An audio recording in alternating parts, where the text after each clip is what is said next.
amazing sessions this morning, followed by a really great video from our 2019 session, our C-Suite session that happened with Gail King, Mark Reed, Monique Nelson, and Jackie Canny. I can't believe it's been like a full year since that session happened. It was pretty amazing, and I think we're still on the same track of doing some great work in this advertising industry. I even heard in that conversation, they were talking about recruiting and the retention of finding great talent. And we have 3 experts that are taking part in this panel discussion, which is, you say you can't find Black people. Well, we're bringing to you 3, what I call subject matter experts who can help you find some great talent. So I'm going to introduce to you first Lincoln Stevens from the Marcus Graham Project. Hello, Lincoln. What's up? You heard Lincoln. Hey, how are you? Lincoln was a great part of, that walk down the Croisette in Cannes on Yacht Row. No, it was Yacht Row. I'm sorry, not the Croisette. And we talked about, having a big black boat in Lincoln.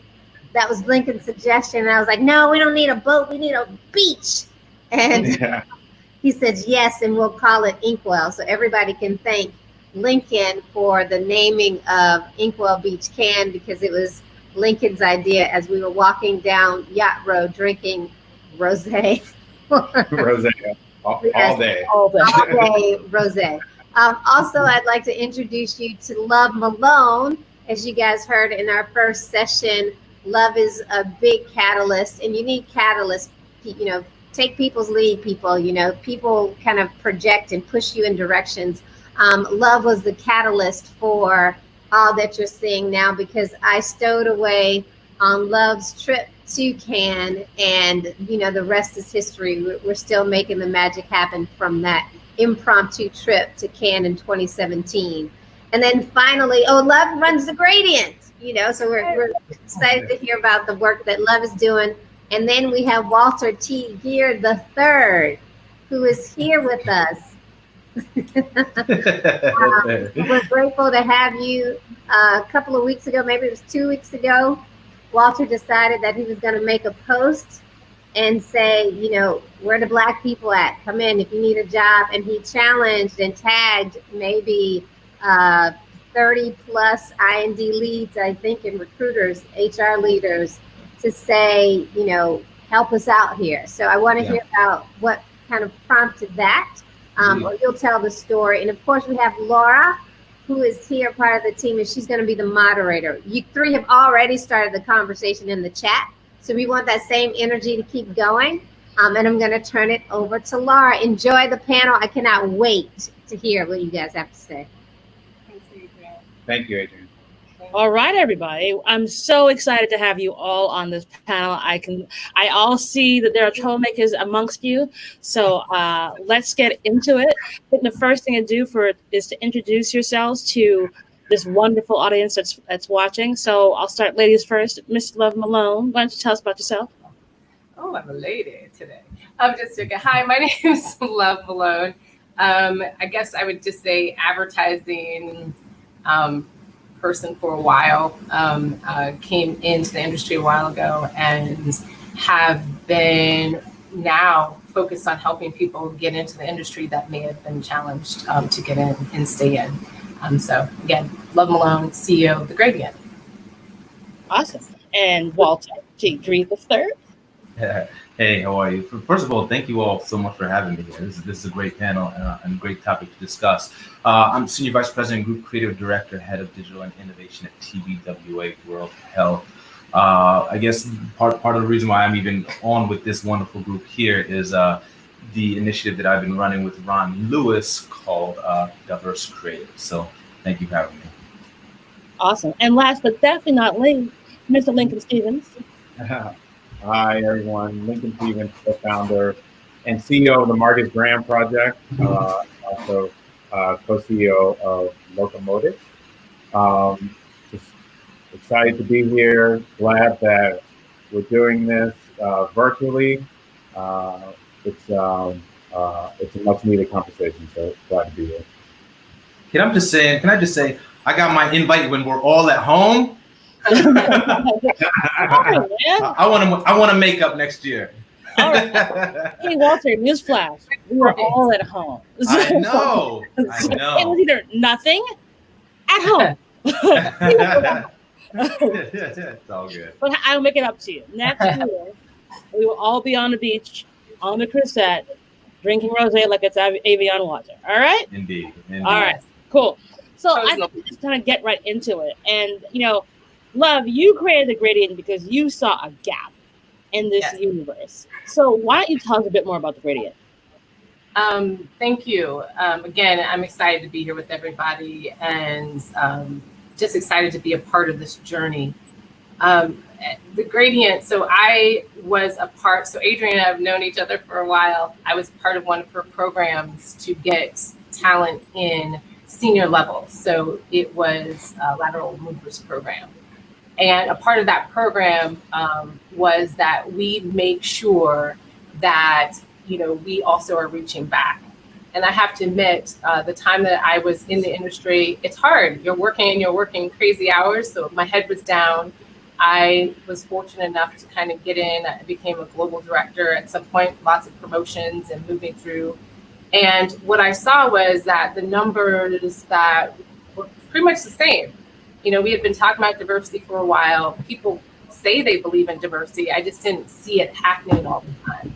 And so I asked John Cipher if I could take some time to think about it, who is the CEO of Ogilvy, where I was at. And to make a long story short, and you kind of know what happened, I was in Cannes with a small agency. We were able to help a few people. The goal was just to work on very small projects on big name brands so that we can kind of boost people's resume.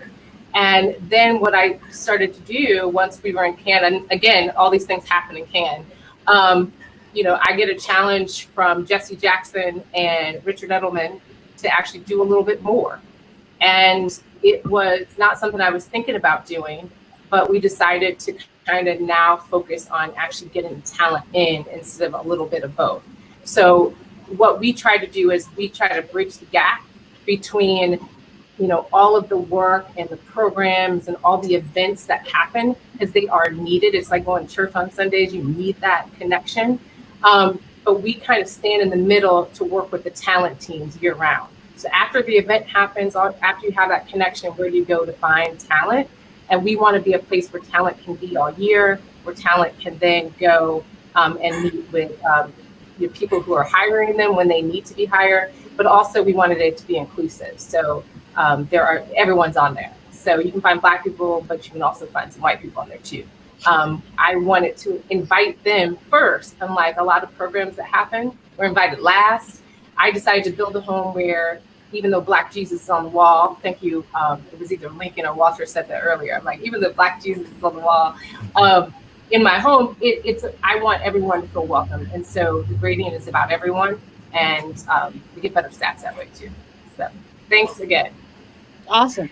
And how about you, Lincoln? Because you've been at this for such a long time, the Marcus Graham Project, and your brand new platform. So I'd love for you to give a little bit of background and talk about what you're doing right now.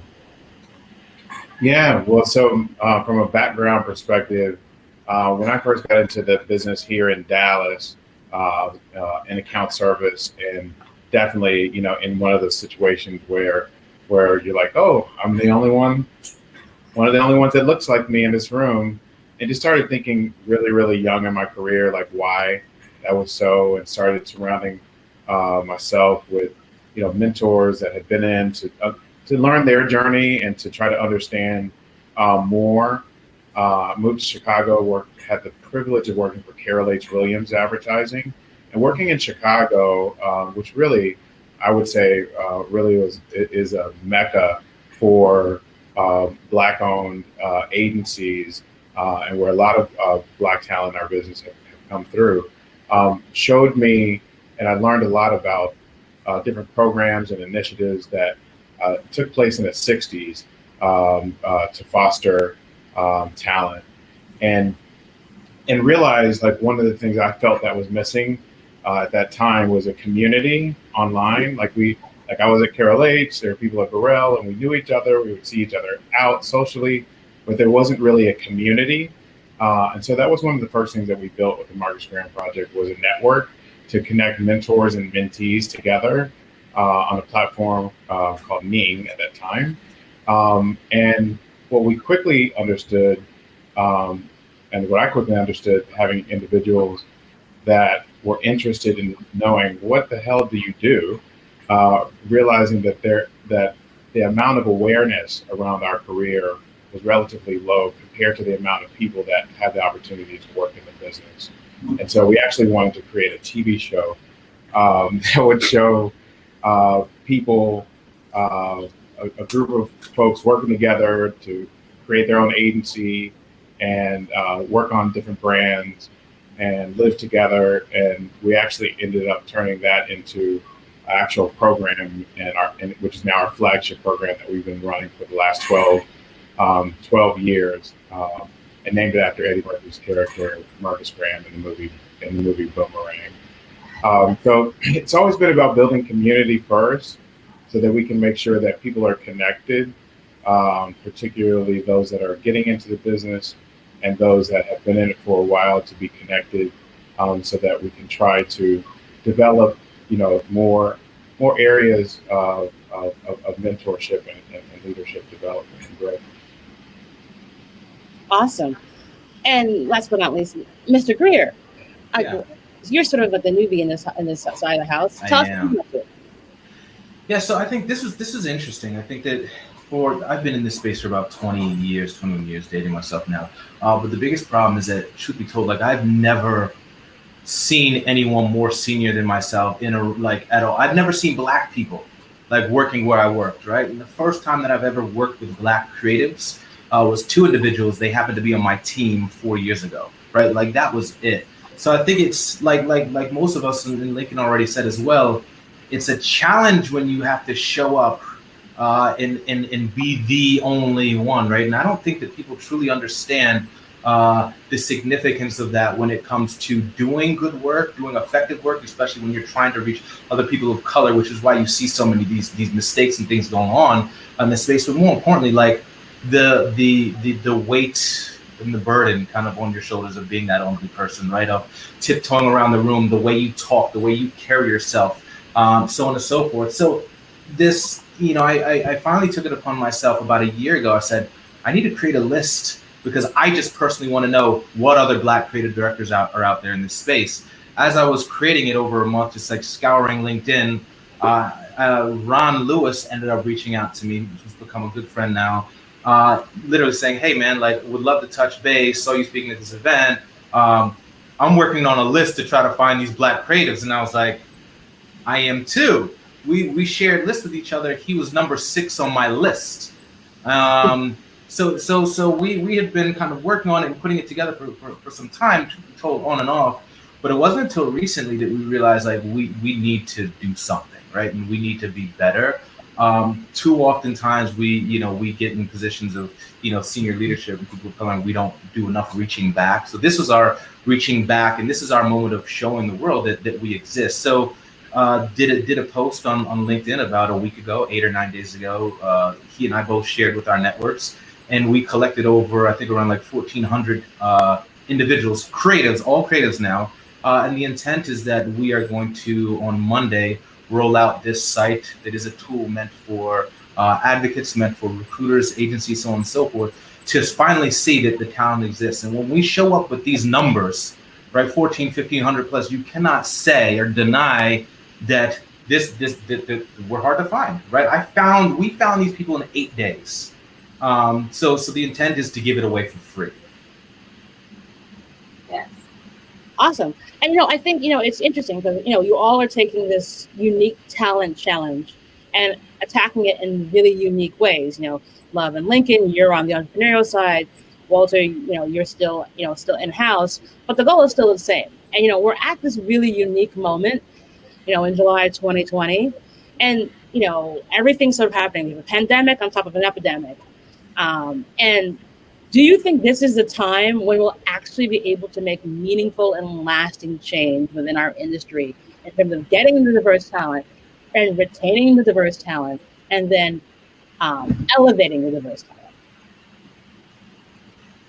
I think so. I think it's incumbent upon us to do some more recognition of the gaps that we perhaps have.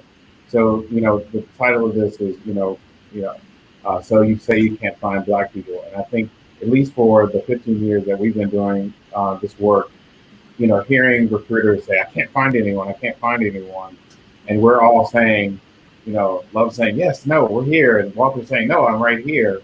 Well, not having a destination has been a challenge, and so I think, but there are destinations. I'm in about 5 private Facebook groups with Black folks in our business. But if you're a recruiter, you're not going to know that those exist, right? And so you would need to have access to Walter's list, and then and go to the gradient to find all of the amazing talent that Love has been able to curate and bring on the platform as well. And so I think it's kind of on us to build more of those things as well, so that we can also know. I don't really think that we actually know and have the data of how many people work in our business, and not just in ad agency, but work in marketing and media and communications across, because we've not done of late a large enough study, and we can't really depend on the Bureau of Labor Statistics data that's built around a survey of folks.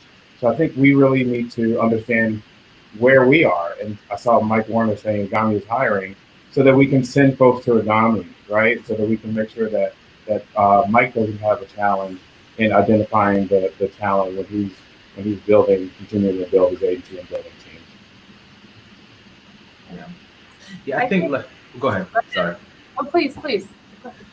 No, I don't know. That's a tough question to ask, right? Like you would like to hope that we are in a moment. Like I've had conversations that I've never had before with white colleagues and white friends. I've seen a lot of talk from companies and organizations, but I'll be honest and put it out there, like I'm tired of talk, right? Like I think we want to see action, right? And it's not good enough to do a Black Lives Matter post and say how you care, or do a Blackout Tuesday post and act like you're woke, right? It's like woke washing, right? So what I want to see is action. I mean, it was a great thing to see Netflix make that move with Boz, but like, I posted a couple days ago to LinkedIn. Okay, great. Now who's next, right? And it's not necessarily about having to bring in a big giant name and pay them a whole heap of money. Promote the people, right? There are plenty of people out there. So will we see change?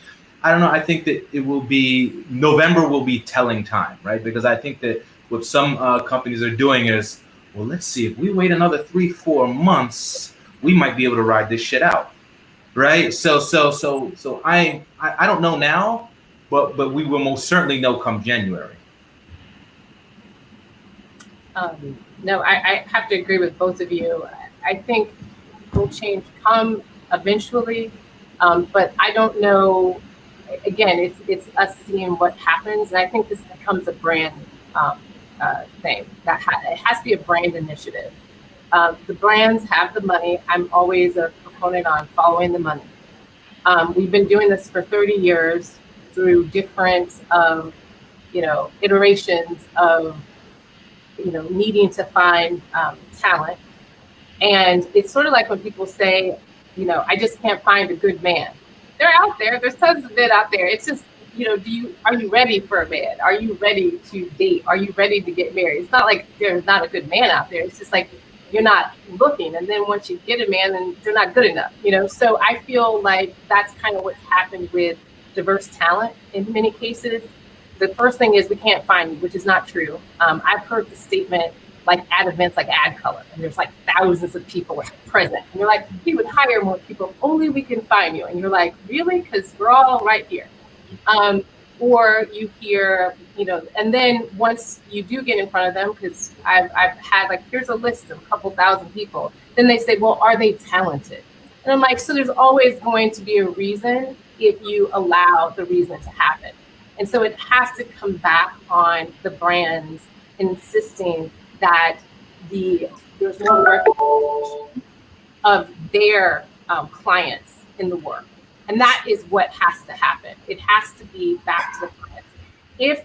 If brands could stop the apartheid from happening by saying, we're not going to unless you, if indeed having diversity is important to them because it moves their dollars, they will make sure that their teams are diverse, period, in stop.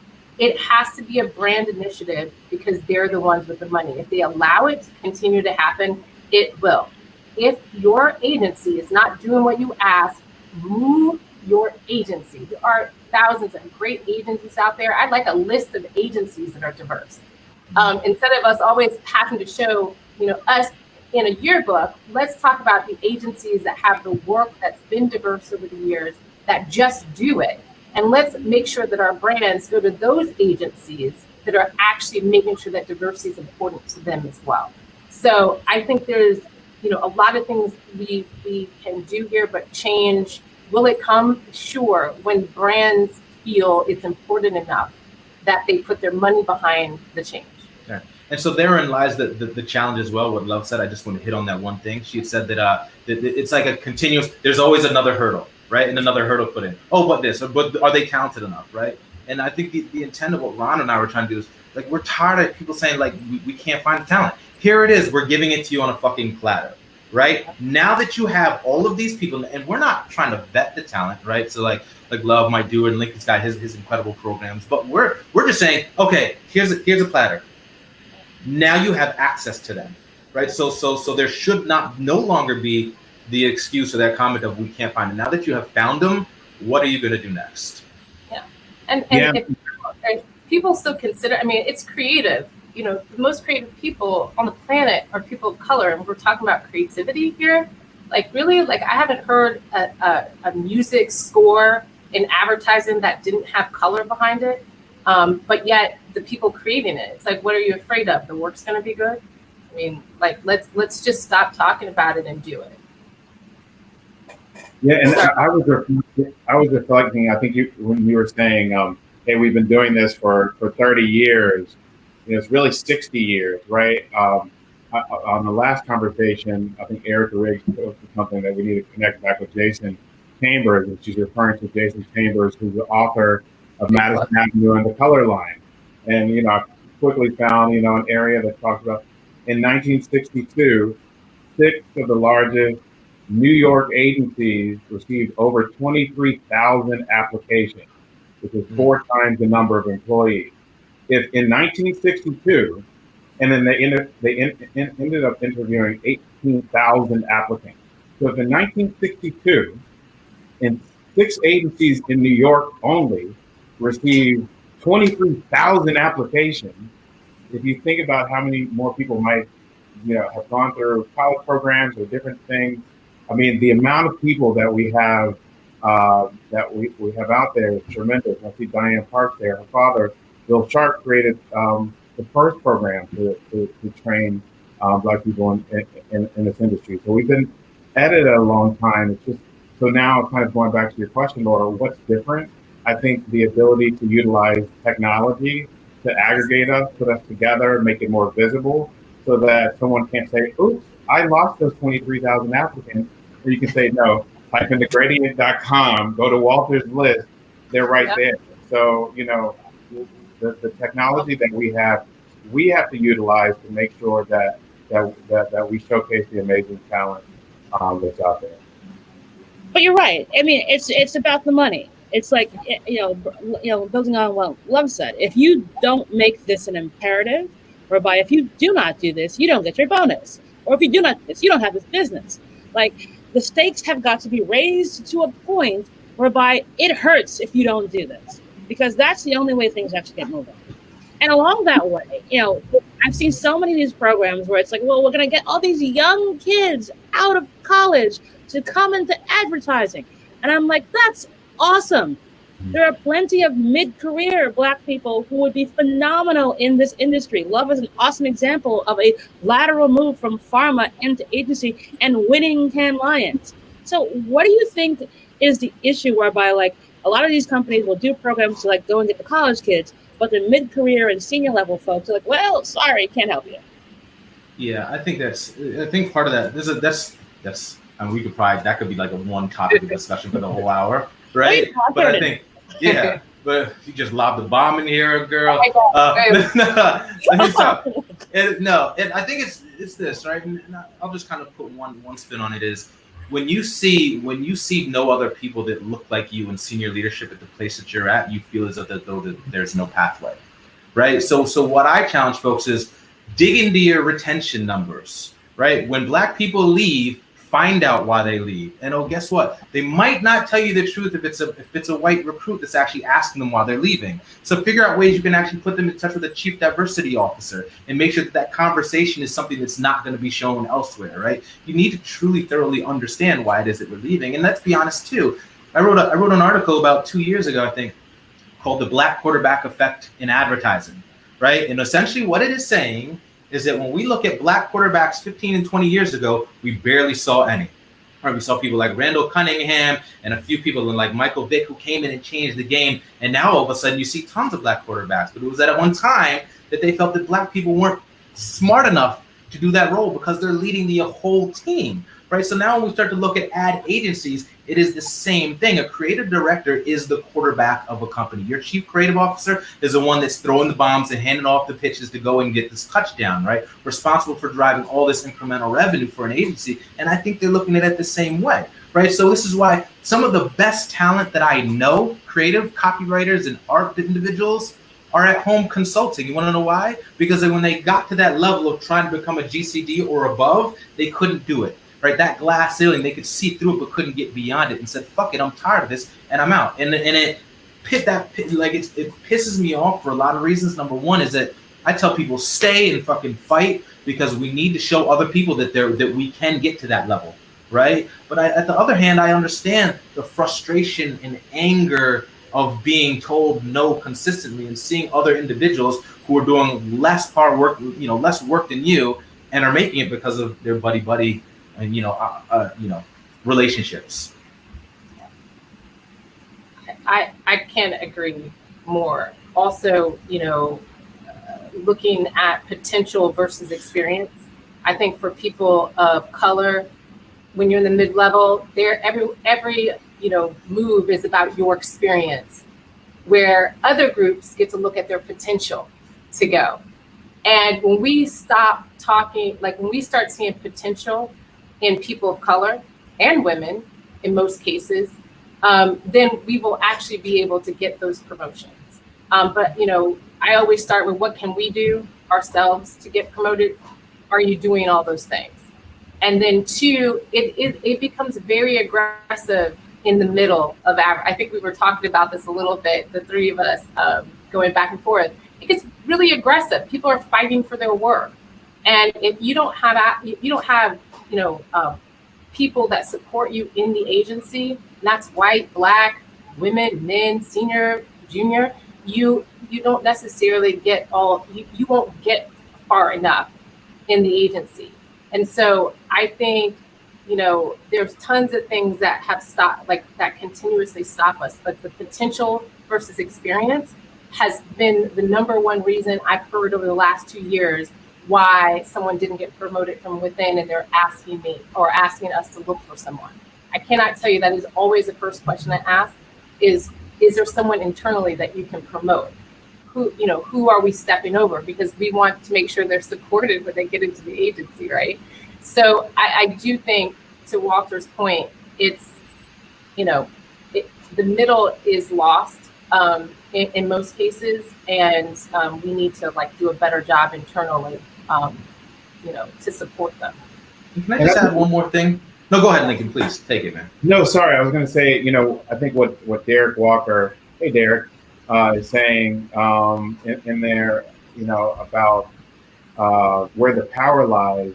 I mean, we've always kind of held true to the thought that if you're going to be in a real decision-making position, particularly when that decision-making is about how media dollars are spent, it's uncomfortable for someone to lose their media dollars from one that's usually going to one thing because someone, is so comfortable with the seats that they have and in whatever game, whatever stadium, to move it over to Black-owned media, to Hispanic media, to LGBT media, which has the opportunity to give our stories more authentically.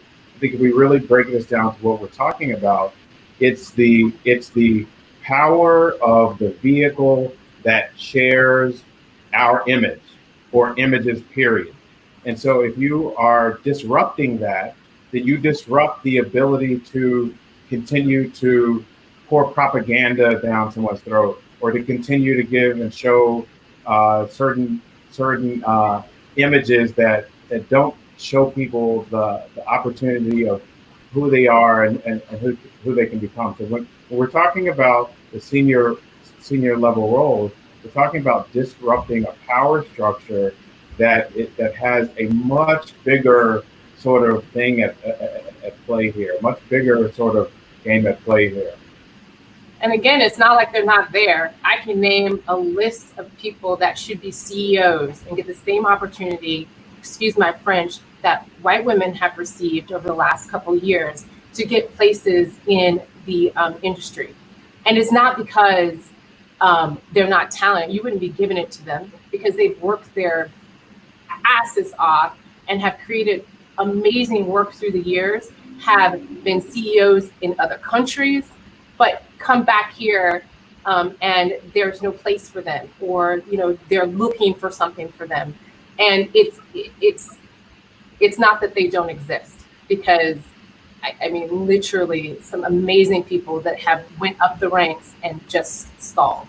Yeah, I think the greater conversation, the greater issue here too, is that when you look at senior leadership at a lot of agencies, a lot of companies, right? There are people who've been friends and worked together for 20 plus years. So when you ask them, hey, where's our shop? They're going to say, well, what am I supposed, we'd love to, but me, Joe and Paul and Jessica and Karen have been working together for 15 years. What am I supposed to do? Leave my job so someone else gets to, like, so that's that's one issue, right? And then one thing I want to say to Black people that are watching here as well and tuning in, like, we can't be afraid to ask.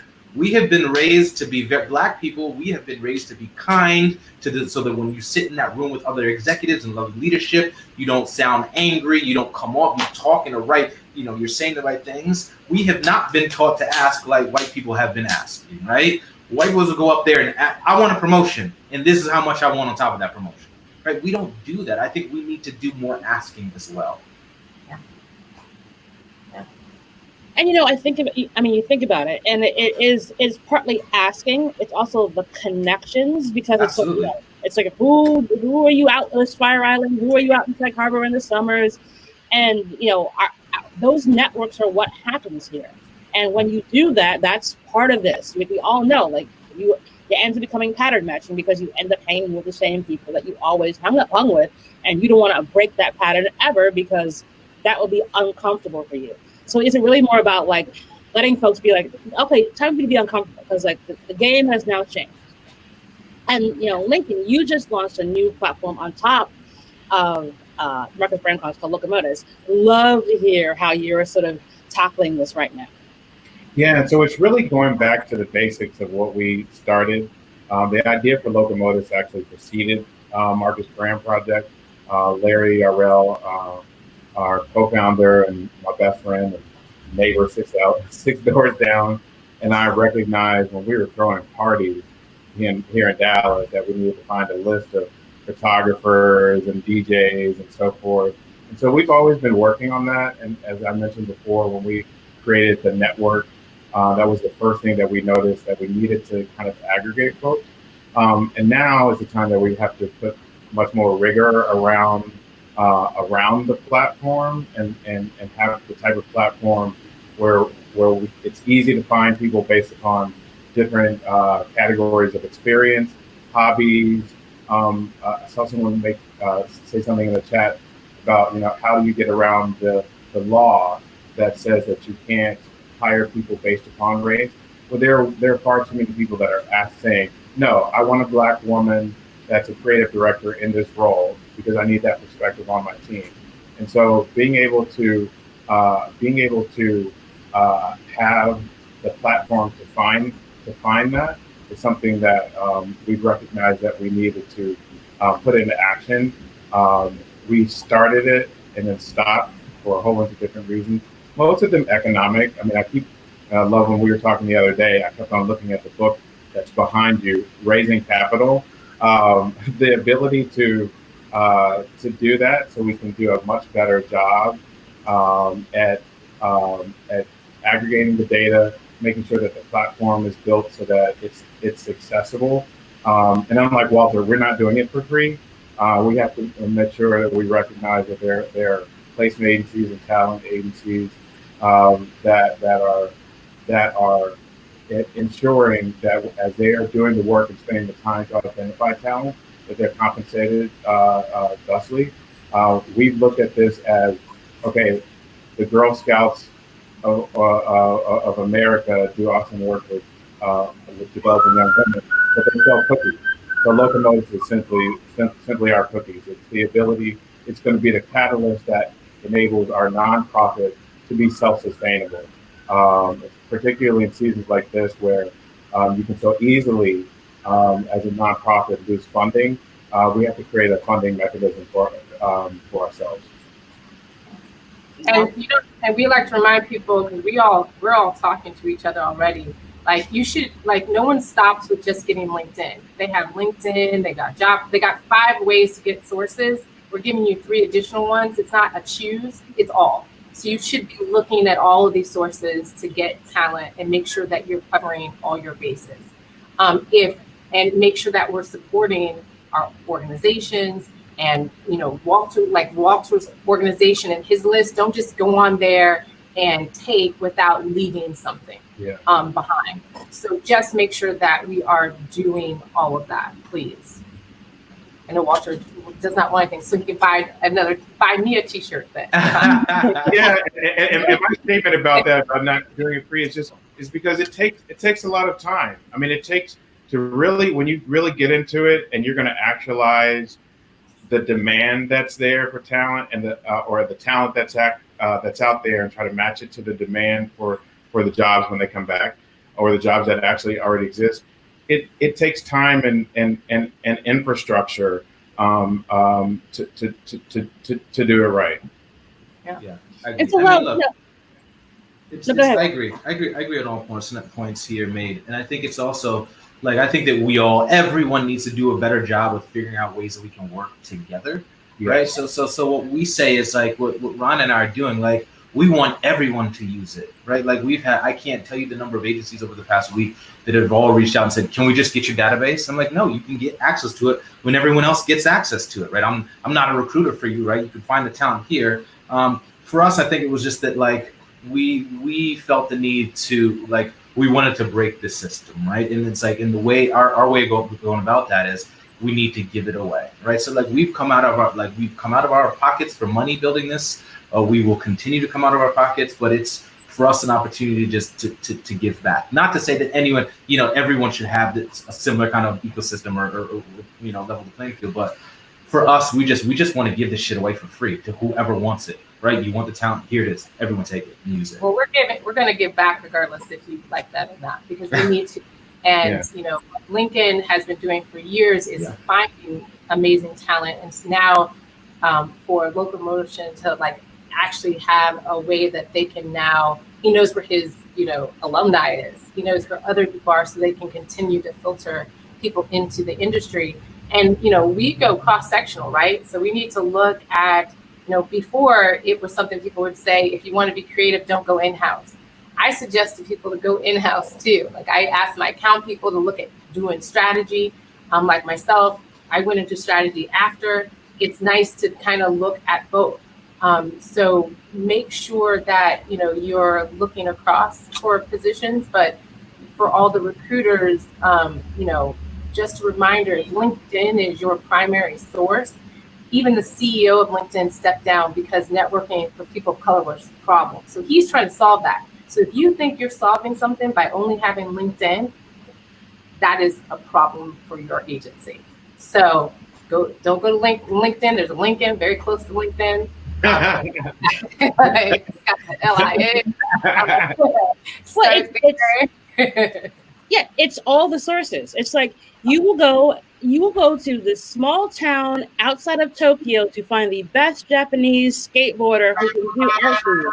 So why is it you can't go to Detroit and go find some really amazing sneakerheads to help you work on your next Becky project? Like, I think it's also a fear of imagination, and it's also straight up laziness. So, thinking about all of this, Love, obviously you went in big with the big baseball bat, which is why I love you, Love, because you went right to the holding companies and said, here's what you need. What's been the response? That's a great question. So I've heard all kinds of things. So let's start. So, when I went to the holding companies, I went in first for support to say, hey, this is what we're doing, so that people knew I'm coming. We'll be back. So the goal was to definitely talk to the talent teams. So the challenge has been, we typically go to the diversity director and then senior leadership, and then stuff is pushed down to people in the agency, and all they do is try to resist. My goal was to you got to be respectful and let everybody know what you're doing, and say, hey, I'm going to be background, but I need to sell this into the agencies, because we want the agencies and brands to buy into this, because if they're not buying into it, it's just going to be resistance. So we can talk about these goals that are great. I'm so excited about the goals, but if people don't buy in, all they're going to do is push people out. They'll get them in, they will torture people like they're being tortured already. So imagine now 2 of your friends just got let go or didn't get off furlough because they brought in 3 new brown faces, and so now it's their fault that my friend can't get a job. And so all of a sudden now there's hostility in the middle. So our goal was really to start to say, hey, one, let's look at intersectionality. Also, let's look at that there's no casting. Many times we look at Black talent when it's like now, like, oh, Black Lives Matter, let's find Black talent. Or there's a sneaker account, let's go get Black people. It's this, oh, let's find it's a rap thing, let's go get Black people. And that is the wrong way to look at it. Please do not do that. That's casting. Do not cast people because you will miss the talent that you're getting. Just like white guys have been writing diversity ads, my ass could write a white ad too. Like, I live in this world, I can write these ads too, and I did. And so, I wanted to make sure that, when we went into the holding companies, that we let them know we were going to be going to their agencies and coming back to them. I will have to say I've gotten some great feedback from the holding companies. We're looking forward to working with several of them as we move forward. I think, it will be, I think it was said earlier, we'll see what's happening, because let me be crystal clear. Everyone's talking about the importance of Black people and the importance of diversity, LGBTQ, disabled, Asians. However, no one's actually hiring anybody. Everyone's talking about their pipelines and getting people ready and geared up, but they're not actually hiring. And so we need to see when people are actually going to start hiring, and what is that plan, and what does that look like from the holding companies, from their actual agencies. I understand the goal will be a certain number, but it should be a little bit, like, when new accounts come in, this is what we're doing. It has to be a little bit more succinct in order for it to work, so we don't miss out on, or we don't get into this aggressive piece that I think it will happen if we are not careful.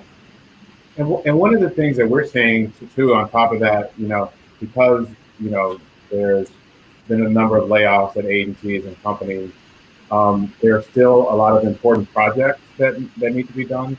And so one of the things that we've done through the Marcus Graham Project and putting together a team of fellows every summer, kind of taking that model and utilizing Locomotus to bring talented freelancers together to work on different projects for brands directly, instead of through agencies. We've done work and shared scopes of work with agencies, but being able to make sure, at the end of the day, people need to get paid. People need to support their families. People need to continue to put their creativity to good use and to do great work. And so we want to make sure that we also build a mechanism that the brands that are also looking for teams to do some work where they feel their agencies are deficient in terms of cultural fluency, that that we turn them on to networks like the Gradient or to Walter's List if they're freelance talent or individuals that are looking to work. I mean, I think a lot of us want to just work, right? And Walter, like you're the in-house guy on the panel. So like, what's been the experience for you to be like, okay, I'm a Black creative, I'm a super senior Black creative, and I want to lift as I've been climbing up this ladder. How has that been for you? It's been a challenge, right? I'm not going to sit here and lie like I've struggled for 20 years, or I've been fortunate enough to I've had 4 advocates, people who brought me along the way, right? Who, I'm gonna be honest, who did not look like me, right? But so I am fortunate. My thing is that I think that there's too often times where we don't, like I said earlier, turn around and reach back, right? Like there are too many Black executives or people who get to a position of, I'll say, comfort, right? And it's like, well, look, I don't want to ruffle any feathers. I'm good, like we got one here, right? And it's not good enough. So, I think that, it's taken me, I'm not gonna lie, it's taken me some time in my career to kind of understand the importance and significance of that. And so over the past like 3 or so years, I've been really just trying to see, how I can actually help other people that look like me, right? That is like, I get, hundreds of messages every single week on LinkedIn, and I respond to every single person, and I make time for every single person that wants a 15 to 20 minute call, because I know that there were plenty of times where I was like, wow, I wish I could talk to this person, ask them a question, send them a message, and they don't reply for shit, right? So it is, it's, while it's been challenging, I also, for me, I'm fortunate that I work at a place where they're okay with me saying the shit that I say. Like now I have diarrhea of the mouth, and like what I just say whatever at times, and most people don't have that opportunity. But I'm at a place where they believe in the change that needs to happen. Awesome. And so I think for all of us, it's it's one thing to hire the talent, whether it be mid, senior, or junior. It's another thing to retain the talent. What do you think are some strategies that need to actually be in place so that when you get that job, even though it pays really well, you don't bounce to 6 months because your boss is a monster? Equal pay, right? Opportunity for advancement, right? I mean, those are few. I'll let you guys take it. I mean, that's I like the money part. I like pay. Good. Yeah, right. Done. So I am in firm belief running P&Ls and seeing, what you are scrutinized for when you're, a creative director or account director or head of strategy. Like, you are in charge of making sure you're moving your accounts and your teams forward. Diversity should be on that list. As an account, I know a couple of agencies have looked at that, but like looking at, I believe, I want to say FedEx does this, where your like diversity is actually considered an account. And so you're going through to say, what are your numbers? What are your KPIs? What is that? And it's tied to that company's bonus or the senior leadership's bonus. And so sort of like the medical industry right now, if you're at Montefiore, one of these big hospitals, the doctors get incentivized for making sure that they keep the numbers down so people don't get sick.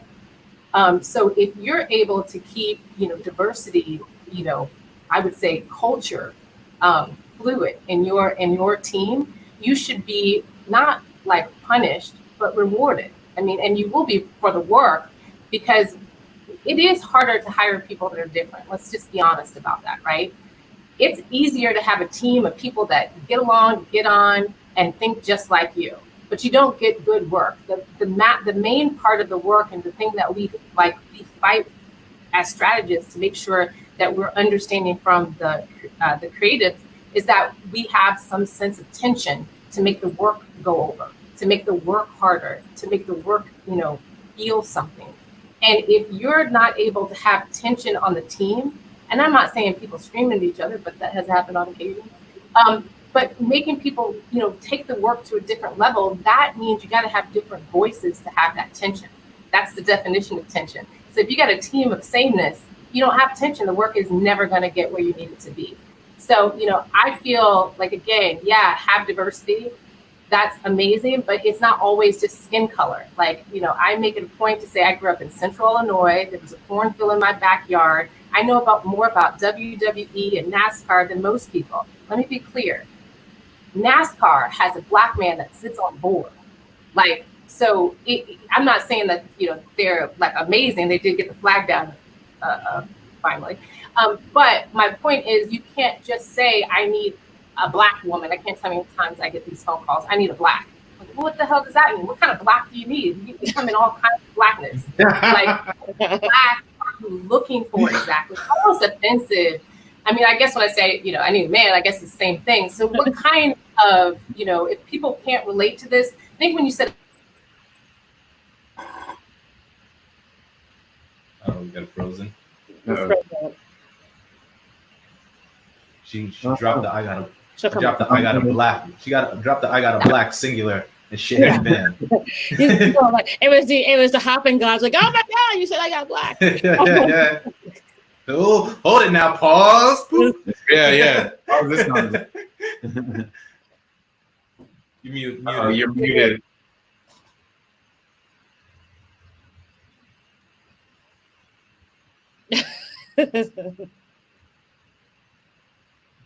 Oh, Still can't hear you. Still can't hear you. Yeah. She'll come back in.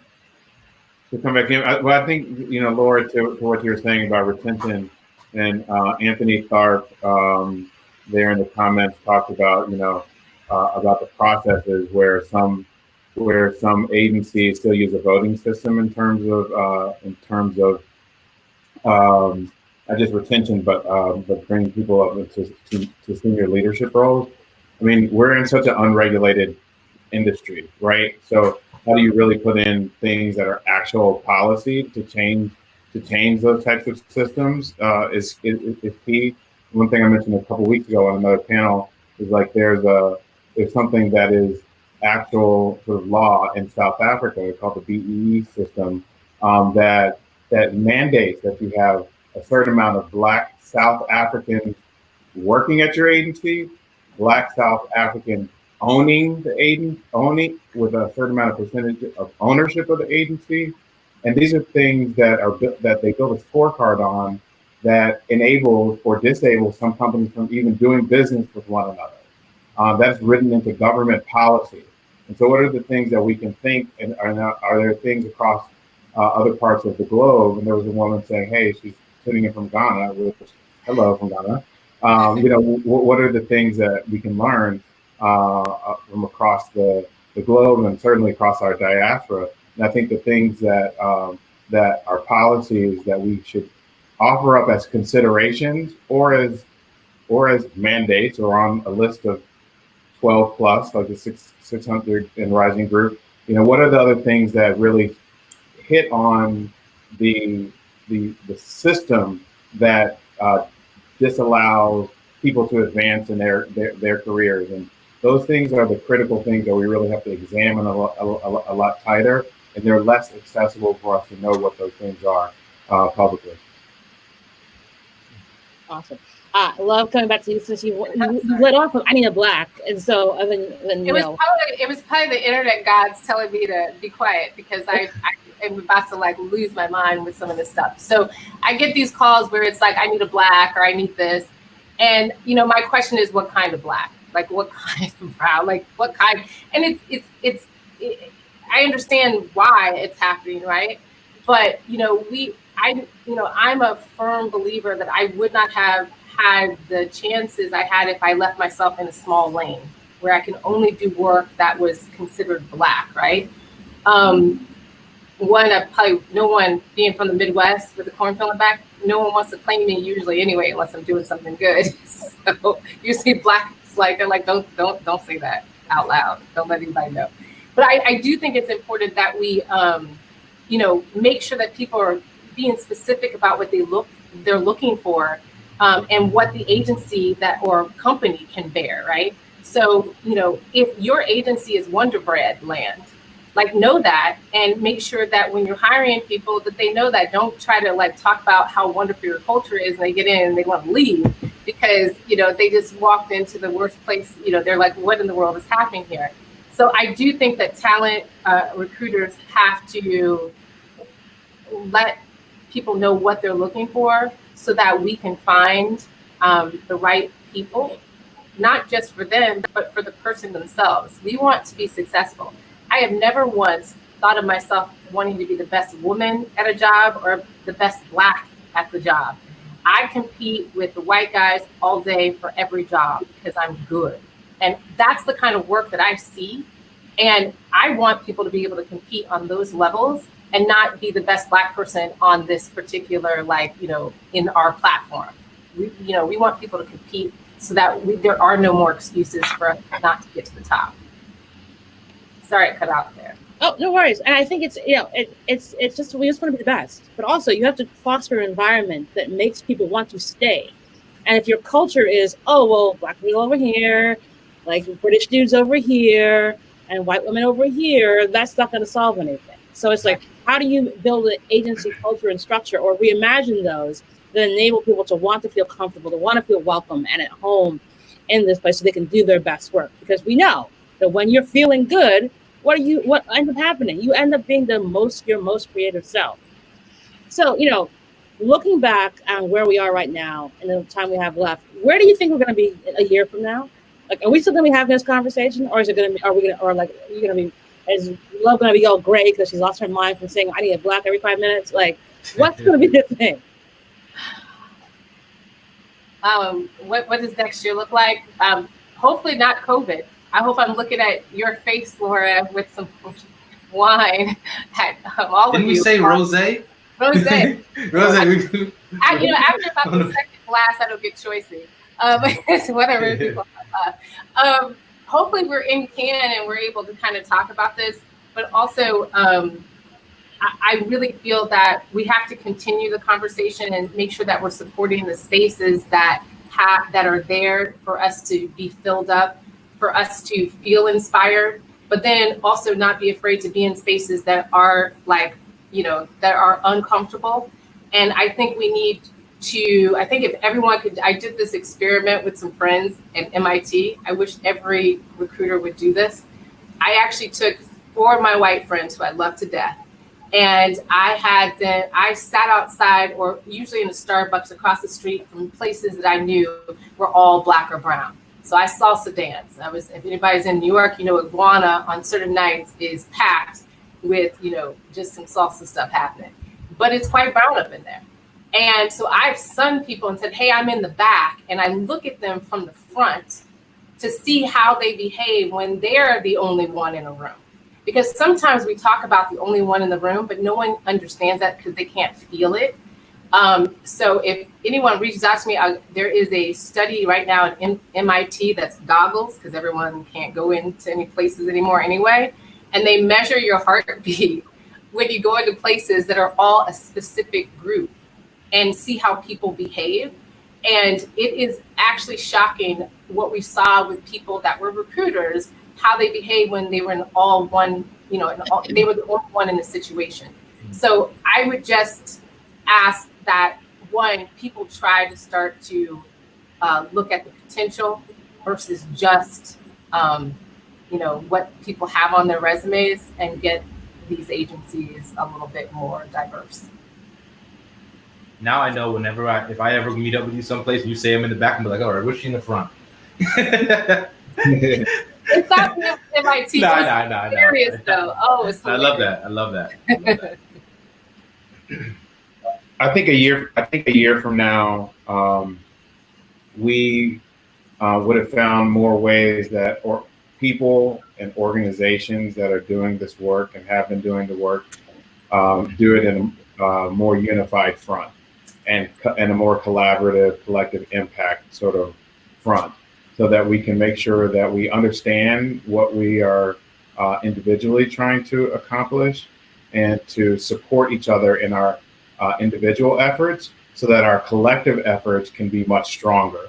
I hope in a year from now that we're not that we are reporting on how we did that and the impact that we made by coming together and being on one accord with each other.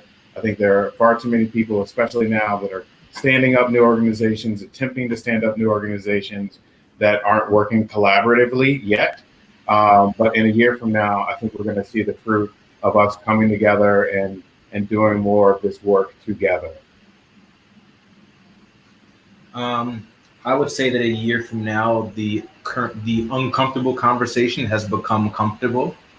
We see more brands that are finally stepping up to the bat to help make change. But truth be said, right? Real change at the agency level is not going to happen unless brands are really forcing it on them. When brands say, this is what I want, this is who needs to show up, then they will make that change. And then my intent is that at least, the platform that Ron and I are working on, Diverse Creatives, people are slowing down the usage there and not going as much. And we're on our way to dying out and pulling it down from the site. Awesome. Thank you all for such a fantastic conversation. You lit up the chat. But also, it wasn't talking about it, was actionable things that people can do today to help move this ball forward. And I encourage people who are watching this to reach out to these three incredible people and see how you can work. Like, it's not a crabs in a barrel situation. We all have to work together because rising tides lift all boats. I hope that it's given you some good insights and that we make some positive progress forward. And with that, I'll turn it back over to Adrian. Hi, when you see my face coming in, you know it's time to wrap it up now. You guys had an amazing conversation. As Laura said, the chat was lit up. Shout out to my friend Nicole in Ghana, who stepped into the conversation. Marianne from Morocco, who stepped into the conversation. So this is literally a global conversation. And I want to invite Nicole back in maybe this Thursday, because Africa is sort of like an open space. We don't hear much about the work that's being done there, or the recruiting or advertising, marketing piece of it. And I think that's a big miss, especially as it relates to the Can Diversity Collective experience. So Nicole, I just called you out in the national, piece, so you have to show up. Now, you guys, Walter, Lincoln, Love, Laura, you guys did a great job. So thank you for that. We're going to take a break so you guys get a chance to go eat and do other things that you need to do. Maybe do some work if you're not still vacationing from the 4th. We're going to come back at 3 o'clock, and we're going to have the gender expansion conversation. It's going to be really good, led by my dear friend Rob Smith, my brother from another mother, who will be talking with everyone about the conversation of the who's, what's, and where's of this LGBTQ community and more. Rob and I, we gel very well, and I trust him in this conversation. And I think you guys will enjoy it as well. So come back with us at 3 o'clock. And we will see you back here then. Thank you. And listen to some music that's going to pop up after this.